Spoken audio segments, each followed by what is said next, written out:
اهلا، السلام عليكم. نتمنى ان شاء الله تكونوا بخير وعلى خير، اموركم كلها مزيانه. اليوم ان شاء الله غادي نشارك معكم وصفه ديال البيتزا كتجي تماما بحال ديال الزنقه. بواحد لاباط اللي كتجي خفيفه، بدون حليب ولا زبده ولا حتى شي حاجه. بواحد المكونات اللي بسيطه وكتجي ناجحه على الطريقه الايطاليه. فنبداو مباشره بتحضير العجين. عندي هنا 500 غرام ديال الدقيق خاص بالحلويات نوعيه جيده، دقيق الابيض فقط. عندي كاس الا ربع ديال زيت الزيتون. عندي معلقه كبيره ديال الملحه، معلقه كبيره ديال الزعتر، ومعلقه كبيره عامره مزيان ديال الخميره الفوريه. غادي نزيدهم على الدقيق.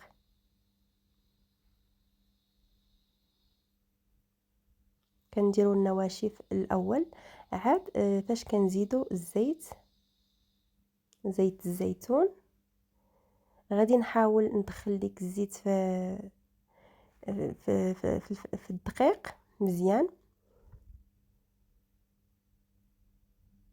بهذا الشكل هذا. عاد غادي نجمع العجين بالماء دافي.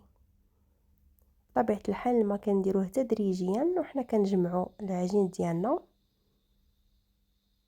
على الطريقه العاديه كيف ما كنعجنوا.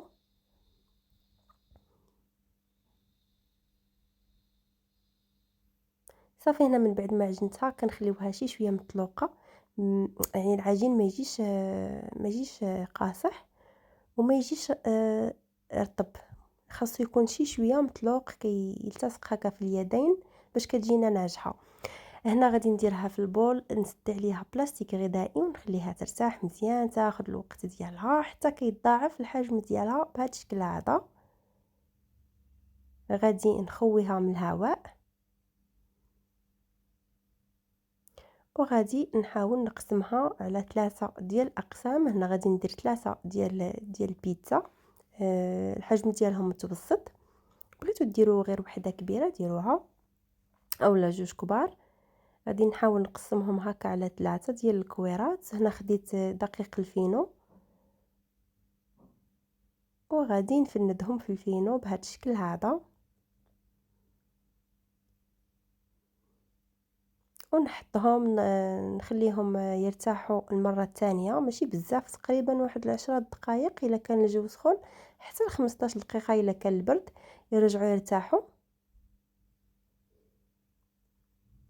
هاد الطريقه هذه كتساعدنا باش كنسرحوهم في المول، انه ما غاديش نستخدم الدله، كنستخدم غير اليدين.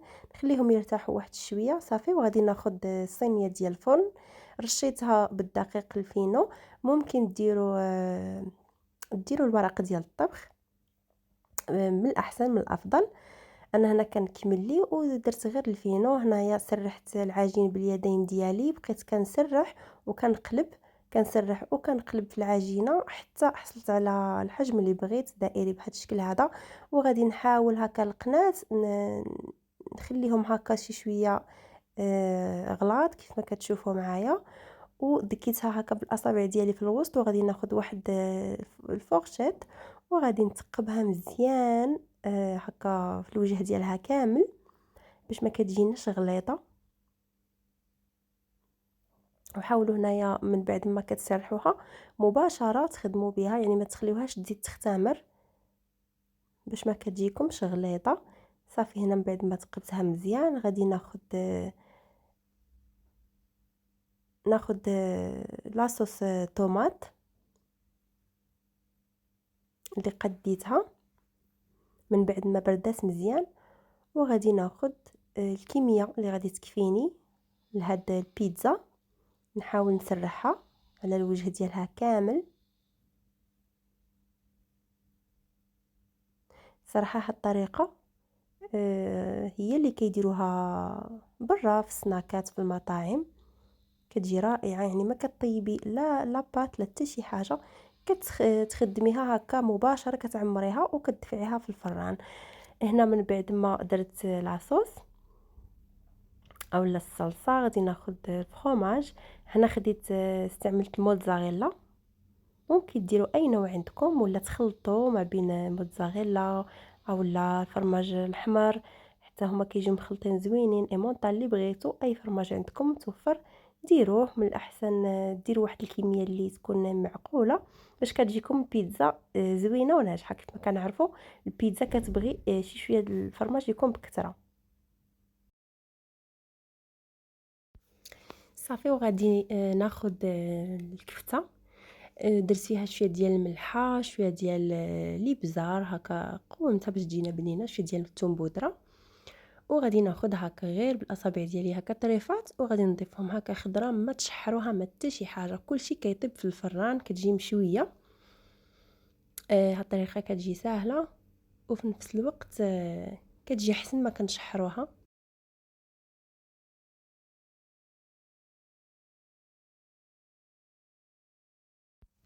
وغادي نزيد طريفات ديال الفلفل حتى هما قطعتهم هكا رقاق. تقدروا ديروا الفلفل اللي في الالوان الاحمر والصفر حتى هو كيجي زوين وبنين، وحتى في المضر كيجي غزال.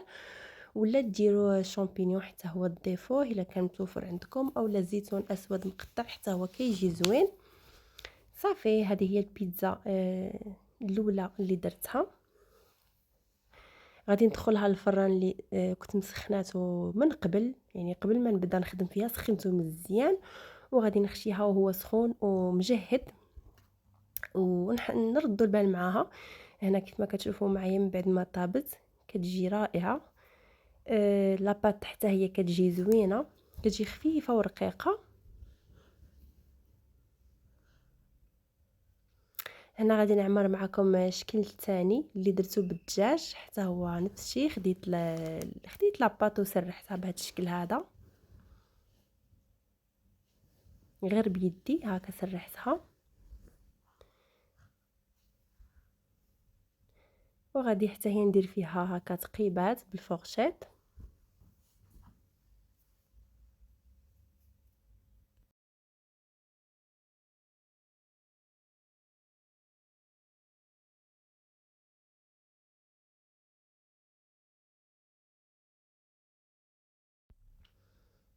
وغادي ندير لاباط اللي تبقات لي عفوا لاصوص نديرها هكا من الفوق. حتى ديال الدجاج كتجي زوينه، كل واحد شنو كيفضل، كاين اللي كيبغيها بالطون، كاين اللي كيبغيها بالخضره. انا غادي نضيف الفرomاج. كنديرو من التحت كيف ما كتشوفوا معايا، ما كنديروش من الفوق. هذه الطريقه صحيحه، كنديرو الفرماج هو الاول عاد كنضيفو العماره. ما كنديروش الفرماج من الفوق في البيتزا.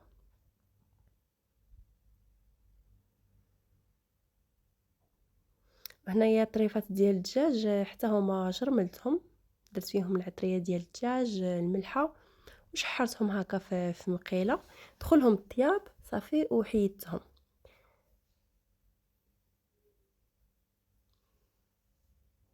خديت واحد البصيله حتى هي شحرتها هكا في المقله مع الملحه وشي ديال الزيت، درتها شرائح طويله رقيقه وشحرتها مزيان حتى ولات كراميليزه تقريبا، كتجي بنينه.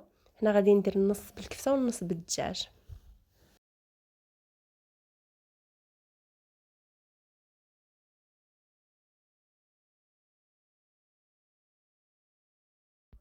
هنا درت النص بالكفته والنص بالدجاج وصافي. غادي نعمرها كيف ما درت الاولى، ندير لها حتى هي الفلفله وديك البصيله وندير الزعتر من الفوق صافي. ندخلها الفران اللي قلت لكم خصو يكون سخون مزيان، يكون فريمون سخون والنار تكون مجهده، وتردوا معاها البال توقفوا عليها حتى كتشوفوها تحمرات من التحت وداك الفرماج داب وديك الكفته تشوات صافي. وتشعلوا لها شويه من الفوق ديالها يتحمروا لها الجناب ديالها. وكان هذا هو الشكل النهائي ديال البيتزا الثانيه. فنتمنى ان شاء الله تجربوها وتنجح معكم، وانا متاكده الا جربتوها الطريقه هذه غادي تبقاو تعتمدوها لانها كتجي فريمون زوينه وبنينه وسهله في التحضير. فكشكركم على المشاهده ديالكم والتفاعل ديالكم واللايكات ديالكم والتعليقات ديالكم، ونتلاقاكم في فيديو جديد وفرصه جديده ان شاء الله. مع السلامه.